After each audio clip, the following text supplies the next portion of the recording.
বিসমিল্লাহির রহমানির রাহিম। শপথ রজনীর, যখন সে পৃথিবীকে আচ্ছন্ন করে। শপথ দিনের, যখন তা আবির্ভূত হয়।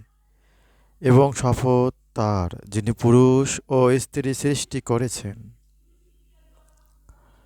অবশ্যই তোমাদের কর্মপ্রচেষ্টা বিভিন্ন প্রকৃতির।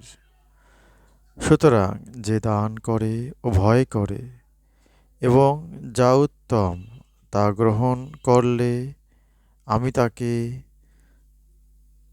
শান্তির উপকরণ দান করব। এবং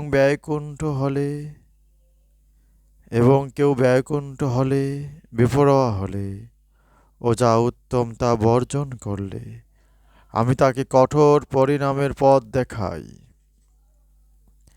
এবং তার সম্পদ কোনো কাজে আসবে না যখন তার অধঃপতন ঘটবে।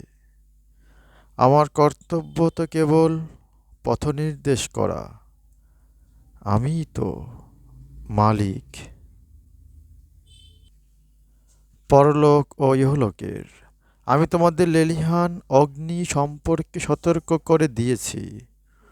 ওতে প্রবেশ করবে সে ওতে প্রবেশ করবে সেই যে নিতান্ত হতভাগ্য, যে মিথ্যারোপ করে ও মুখ ফিরিয়ে নেয়।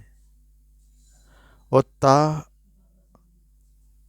তা হতে দূরে রাখা হবে সাবধানীকে, যে সম্পদ দান করে আত্মশুদ্ধির জন্য এবং কারো প্রতি অনুগ্রহের প্রতিদান প্রত্যাশায় নয়, কেবল তার মহান রবের সন্তুষ্টি লাভের জন্য। সে তো সন্তোষ লাভ করবেই।